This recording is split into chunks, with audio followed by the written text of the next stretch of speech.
The death of truth is the ultimate victory of evil.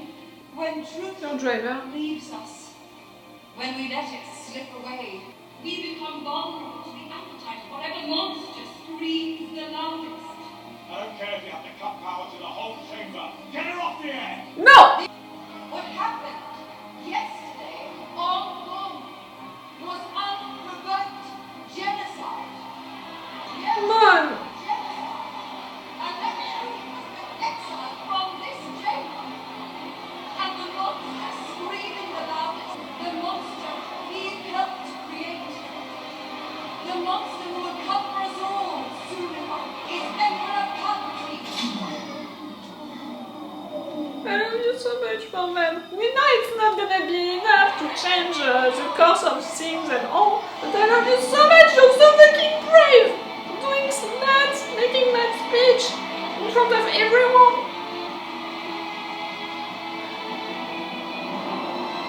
The grace and the bravery of that woman.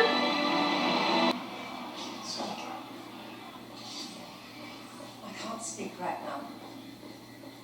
I was in work yesterday. I've made my statement. No, we need to speak. I have friends everywhere. Trust him. Detain him. He does not leave the building. Your cousin Mel is a friend. We're the last survivors of the raid on Albany. The fact that she has so much trouble. I lived there. Trust you. You have no choice but to come with me.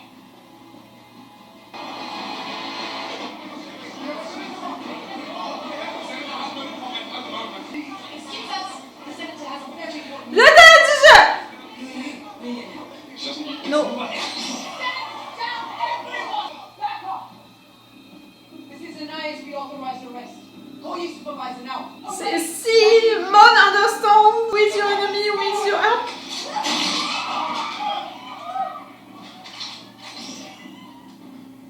Anyone else? No. Let's go. But you, the assistant, he's gonna stay here, he's gonna get arrested and or killed. It's on. Why do I want to cry that much? I don't understand. Why do I want to cry that much? What's going on up there? I wish You know. You clearly know. He wants to stop her? That's my job. Need help? Really makes the ISB close. What's his name? Name? The chorus. Guys! We found him! Brilliant!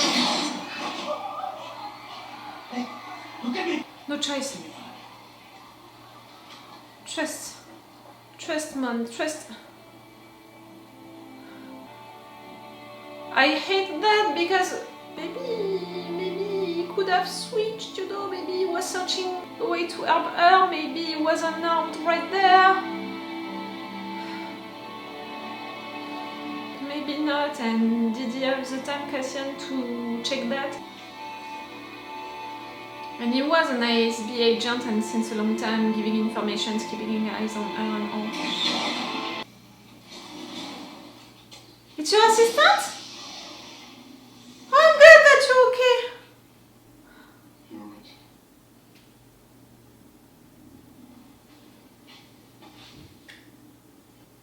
She got there.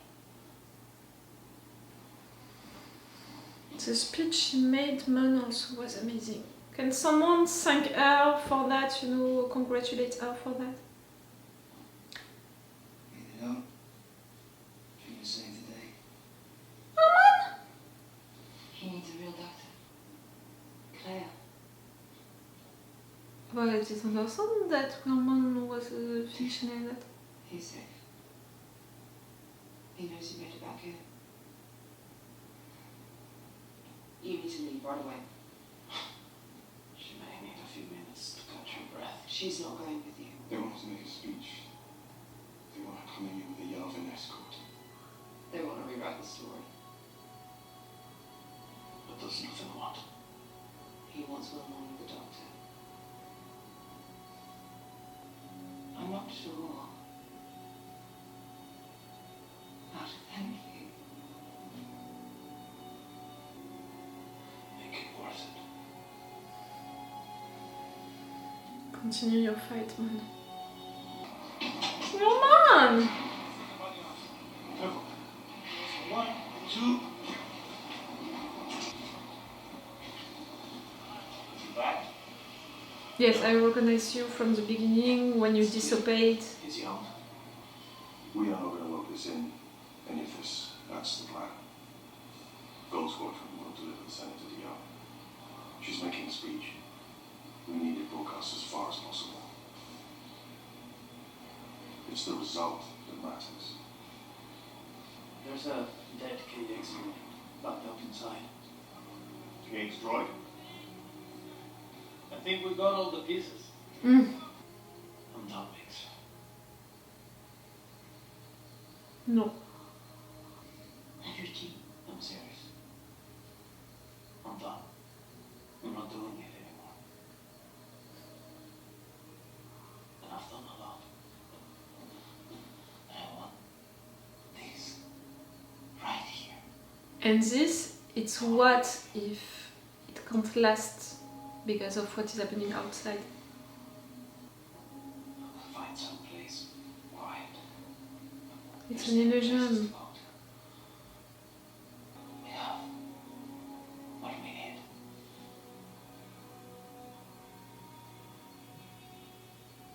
The only special thing about me is luck. And I will replay my hand already. You're so wrong about that. Nothing's worth more than this. I mean it. I know. I know you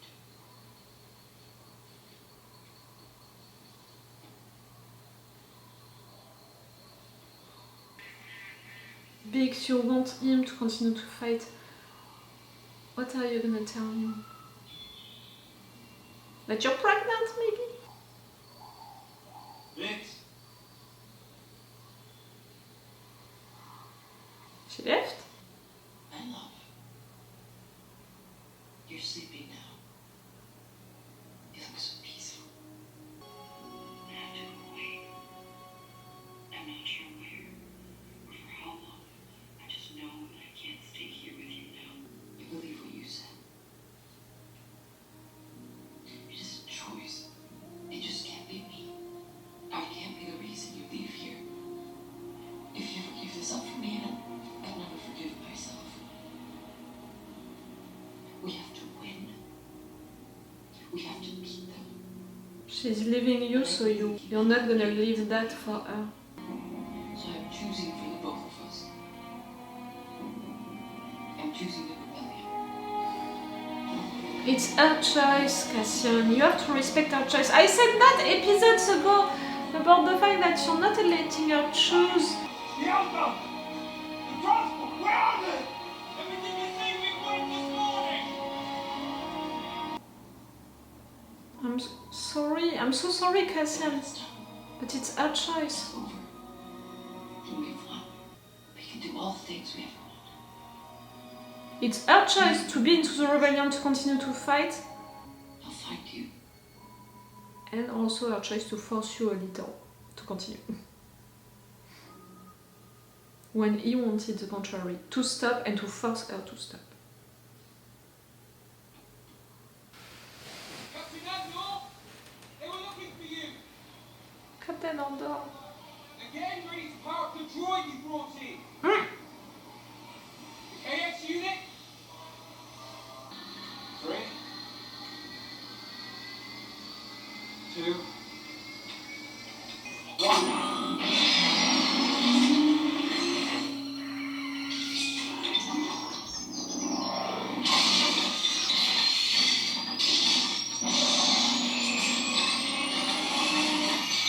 Yes, you can't move, all of that. Hello.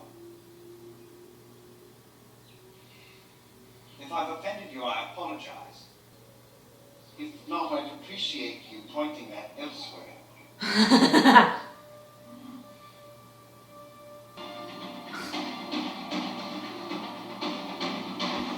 real good episode.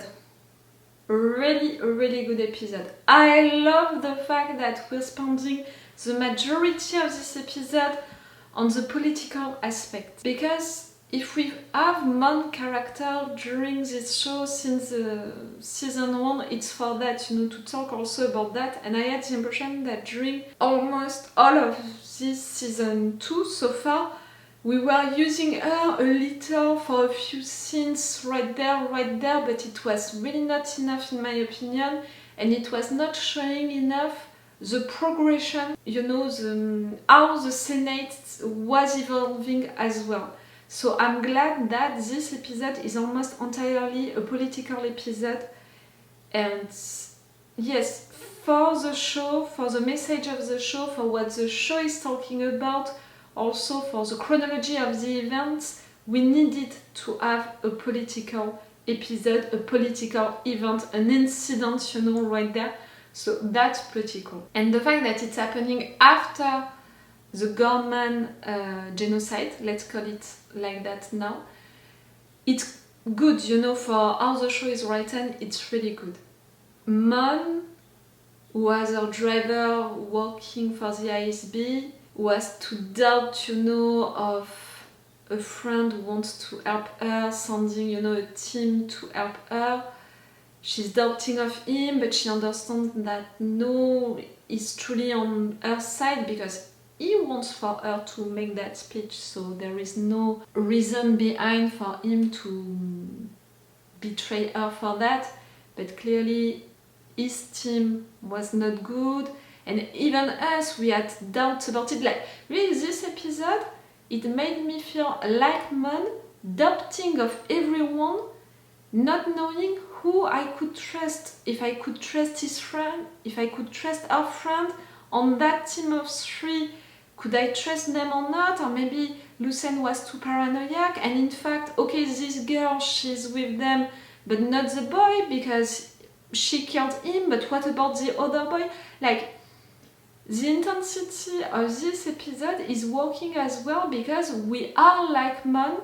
We discover that there is a microphone inside of her desk. We discover that her assistant who is with her since that long was in fact working with Luthen. So okay, it's someone who was in fact working for her, protecting her, but at the same time it's someone that she can't trust because it's someone who was working in fact for someone else.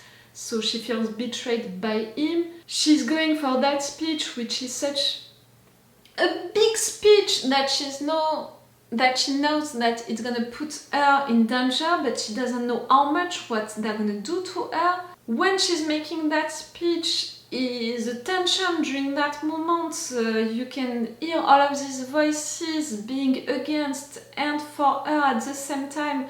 They're cutting her speech, the broadcast of her speech. She can feel that they're going after her.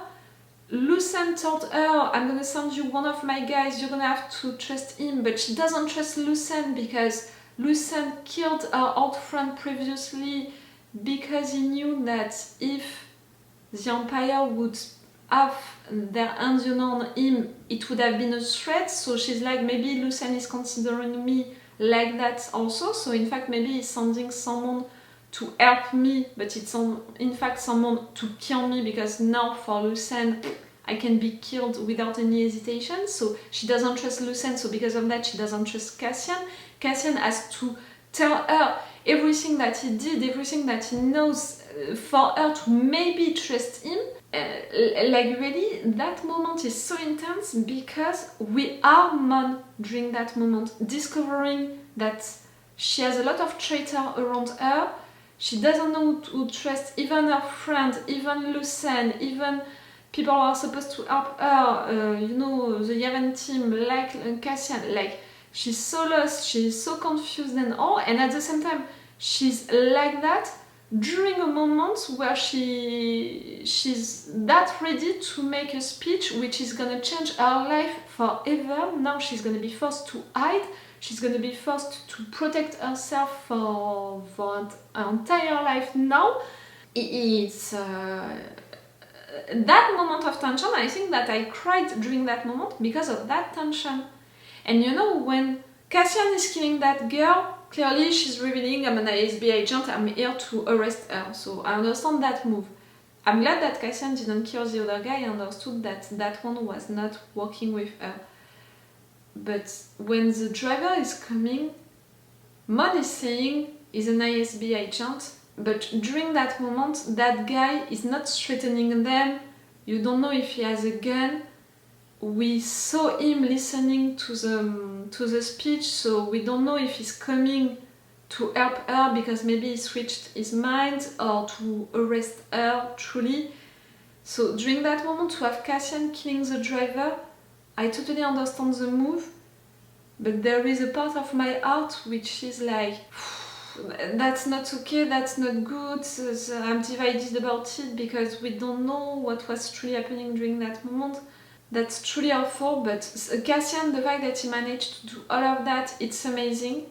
So clearly all of this episode, all of the political aspect is amazing, and I love the end with Cassian and Biggs because in fact I talked about it during the first episodes of the season, the fact that Cassian was not letting the choice to Biggs about what she could do, where she had to be.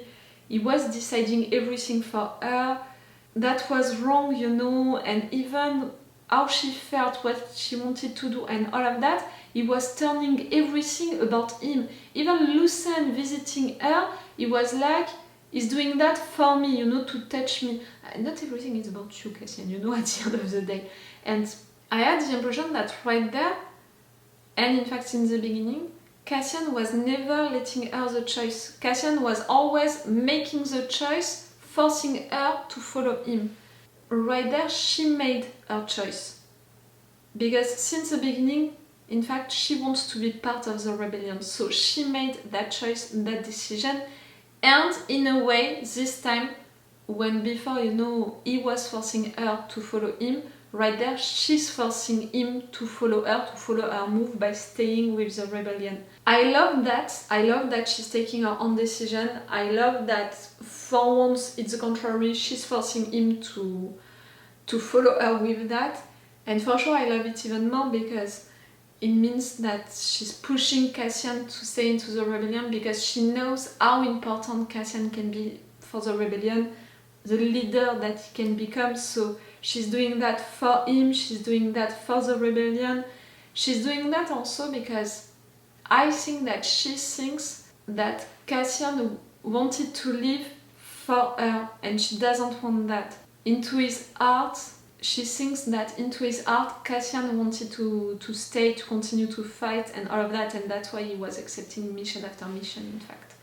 So I truly appreciate Big's move at the end because she's doing that move for her, she's doing that move for him, she's doing that move for the rebellion. It's not a move that she makes like a little girl who is acting just for herself or anything like that. Not at all. She thought about it so much. She had time to think about it as well. And it's really well thought and it's really well done. So yes, I love it a lot, her move at the end. And I think that it's so meaningful for her character and for sure for the story. That was a great episode. These two last episodes with the episode 3, my favorite of the season so far. I love it a lot. The political aspect of this episode, the resistance aspect of the last episode, and for sure the episode 3, all of the events that we had during it. Cool, really cool. Tell me what did you think about it, if you appreciated it as much as I did. But I'm not sure that you cried like me just because it was too intense. Again, painkillers. Big heavy painkillers right now for my sciatic nerve. The fact that I can stand on that position without screaming because of the pain. God bless the painkillers that I take right now, which are heavy, clearly. But God bless them, like I couldn't stay like that without them. God bless them.